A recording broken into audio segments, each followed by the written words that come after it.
And welcome to Brøndbyhallen AV Expo. I'm now joined by Ewan Cameron from LAMA, an interesting audio company who is about to revolutionize the way that we think about audio distribution, mixing, and everything else actually. So I'm very pleased to introduce Ewan. Welcome Ewan, and thanks for joining us here at the AV Expo in Brøndbyhallen. Thanks, Morten. It's great to virtually be there. Perfect.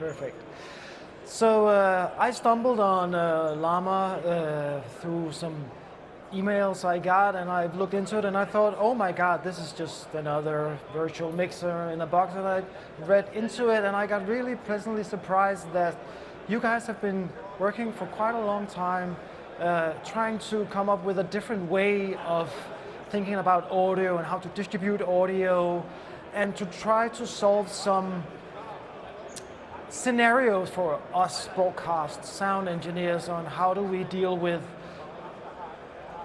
the localization on a grander level. How do we deal with big events where we have like 17 different languages, and we need to get all this working very fast, and also on a budget. So and that's why my interest was sparked, and I'm very pleased to have this opportunity to talk to you here at the expo and hear more about LAMA, and also to introduce these products to a broader audience. And I know that it's something that's already is sparking quite a bit of interest. So let's start from the beginning, Ewan. Who is LAMA? Let's start from the beginning. Good place to start. So LAMA is actually, it stands for Lean and Mean Audio, which is very appropriate for what we're trying to achieve. And we actually originated in the Netherlands. So our founder is a gentleman called Jeroen Deeks, who has been an audio engineer for 15 plus years, working for the likes of NEP, for Discovery, for Eurosports. And the origin of the company comes from, like many good origin stories, it comes from frustration. So it came from the frustration of what he was trying to achieve as a broadcast engineer. And he was using traditional hardware for mixing shows. It was a combination of reality, but also a lot of sports as well. And what he came to realize is that essentially the tools that we have until now used for producing audio were no longer going to be fit for purpose for the future of where essentially ever more content, but unfortunately never ever more increasing budgets. So the question is, how do you balance the creating more with less? And this is essentially the origin story of where LAMA came from. Awesome. So it was out of necessity that he started building these products on his own, by himself? A hole in the market where we could see that there was a growing frustration amongst content producers, broadcasters, and also Pro AV, where everyone was having to create ever more content, but as we said, they weren't actually getting ever increasing budgets. Right. So our founder also came from a software background as well, and thought, well, maybe we can start doing something here with software. So this was the origin story of our first solution, which was called LAMA Automix. And you might know Automix from a guy called Dan Dugan, who created something called an auto mixer.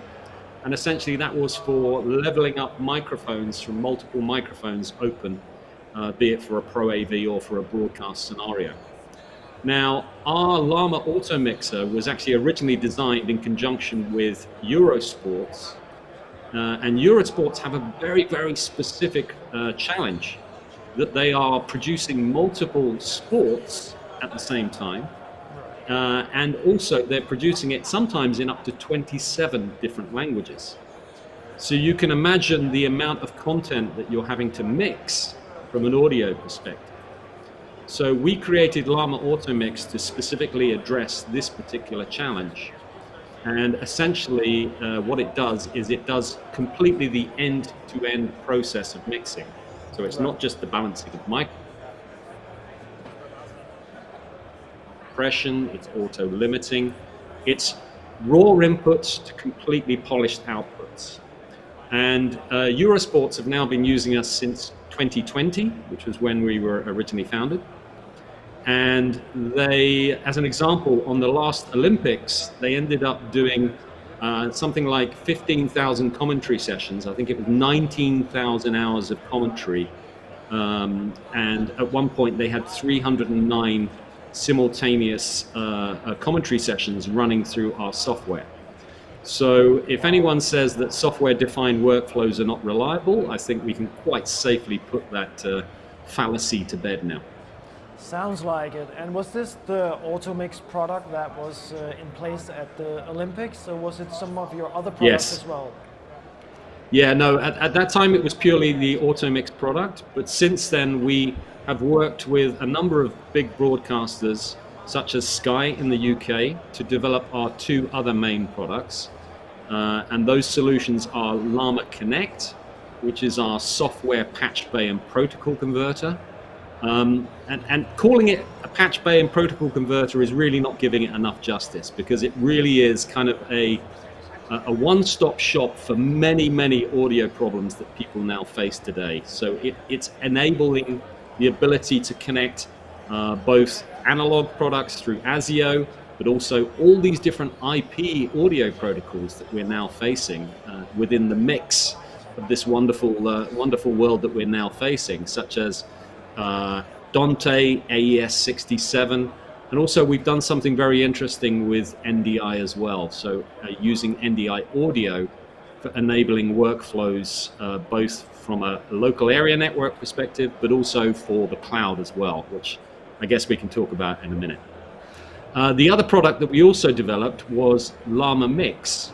And LAMA Mix essentially was developed with Sky because they were facing the challenge that they wanted to move, like lots of people, towards these software-defined workflows. But the challenge is at the time, the main incumbent providers, I won't mention names for now, but the incumbent providers of hardware mixers in the broadcast space were not moving to software. So we worked with them to design a true broadcast mixer called LAMA Mix. We like simple names, back to our whole intent of making audio production simpler, faster, and more efficient. So LAMA Mix has been designed from the bottom up as a true broadcast mixer for both broadcast and sort of Pro AV type workflows. But it's got all of the workflows and complexity that you would normally have with a software mixer, with a hardware mixer, but in a software form, which obviously gives you the ability to have more flexibility and scalability that you obviously get with software. So if we talk about your products, the LAMA Connect, that's where it all begins, right? That's the foundation that's where we get in and out of things, and that's where we go from one protocol to another. And that's also where we get to the cloud, and that's where we come back from the cloud in your solutions. Is that correct? Yeah, so just to be clear, you can actually use LAMA Mix and LAMA AutoMix as standalone products without LAMA Connect. But the true power comes when you combine everything together. So LAMA Connect also enables you to run a specific audio software on a particular instance, and connect all of that software together.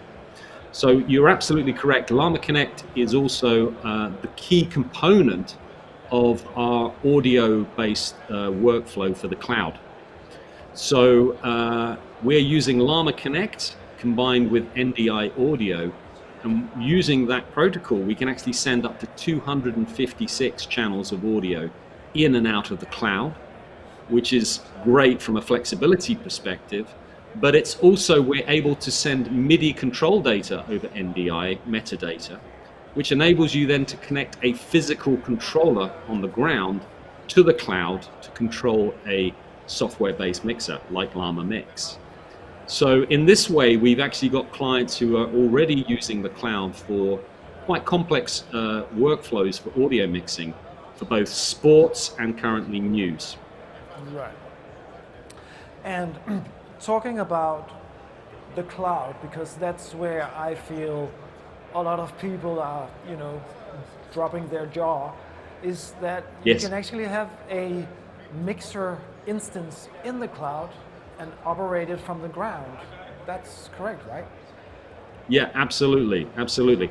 And from our side, the whole thing for us is what makes sense for our clients. Right. Is it running on a local machine? Is it running on a local data center? Is it running in the cloud? Our job is to give you and your customers the tools to be able to run what works best for them. So we're not dictating what's a particular best way of doing it. We're saying, okay, we'll give you the tools to allow the flexibility to be able to do what you need to be able to do. Because for some clients, the cloud absolutely makes sense. For other clients, the cost model does not make sense. It's better for them to run a data center. As an example, Eurosport's Warner Brothers Discovery, they run their own data center and they're using cloud for other purposes, but not specifically for the audio production. Right. And talking about NDI, what made you gravitate towards that solution as getting to the cloud and coming back again? Well, funnily enough, it was we had a very good relationship with a gentleman called Roberto Musso, who's a lovely Italian fellow who's otherwise known as Dr. NDI. If you've ever met him, you will not forget him. Let's put it that way. Anyways, so he explained to us that, yes, within the NDI SDK, the software development kit, there was the ability to send audio over NDI. Unfortunately, the way that NDI themselves had actually implemented it only allowed 16 channels, and unfortunately there was also an issue with time drift. So you would actually, as an example, you would start synchronizing it to a particular video at the start of your presentation, and by the end of it, it would be out of sync. So we found a way of improving the NDI audio implementation for LAMA Connect, whereby we've actually created our own buffer scheme, and we've also increased the number of channels that you could send in each NDI audio stream to 256. And this really begins to then play in the territory of Dante, and you're able to send this both on a local area network, but also on a wide area network as well. Through the NDI bridge. Through NDI bridge, or you can also use some sort of VPN type functionality as well. That's also possible. Right. And so the interesting thing becomes in this scenario that you could have multiple instances of everything running everywhere, right? This turns into sort of an interconnect Megatron almost, or that's at least is how I envision it. Is that this really becomes extremely flexible? You can have one day you could have a LAMA mix or 50 LAMA mix instances configured to one thing. The next day it could be something else, and I guess that's part of the whole ecosystem, right? Yeah, this is the beauty. Absolutely. I mean, try moving around a physical hardware audio mixer.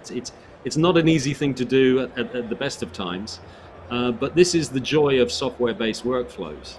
Right. So having the ability to be able to move both the software mixer, but also having the ability to use auto mixing is also very interesting as well, because not only does that not require you to have a physical space for mixing in, but it also enables you to use more of a MCR operator versus a trained A1 engineer. So it gives you the flexibility to essentially have more of generalists rather than specialists for certain jobs, for mixing jobs. But I would like to clarify here that I like to think that mixing jobs kind of come in two flavors, two main flavors. And the first flavor is what I would call the art of mixing, which is like the craft of mixing.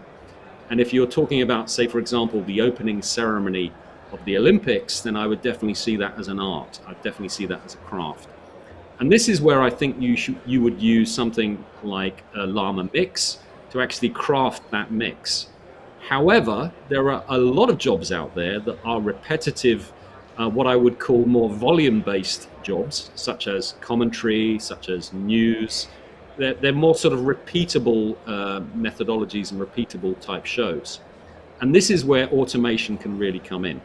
And I think we're seeing this now with many of our customers, is that they now have more MCR generalists rather than specific specialists, and they're able to still achieve the same level of quality that they would achieve otherwise. So I think it's a really exciting and really interesting time that we're in at the moment. And I think the fact that we have now, as of September, we've actually been purchased by Ross Video, is now absolutely a stamp of approval with regards to our kind of vision of how we see audio changing and developing. I say, is it evolution or is it revolution? I don't know. I'll leave that to everyone else to decide. But I think it's an extremely interesting time. And now, as part of Ross, our aim is obviously to bring our audio functionality and our audio specialization into the Ross Video family, which obviously has got a wonderful reputation from a video side. So combining those two elements, I think, is going to be really, really powerful.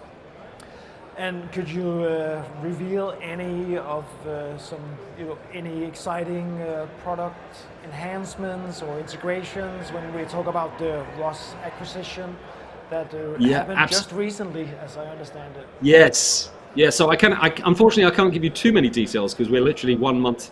I think we're literally just celebrating 1 month into the relationship. So you can imagine we're still having numerous conversations. But what is absolutely clear is that we have a great reputation on the audio side, but we also have a great reputation on a sort of software first side of the house.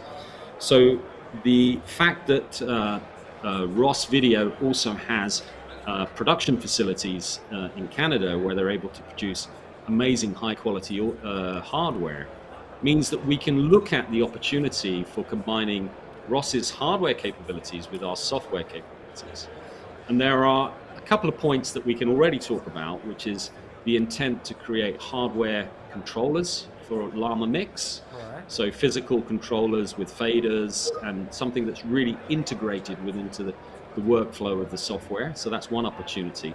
And the other opportunity is also audio input and output devices.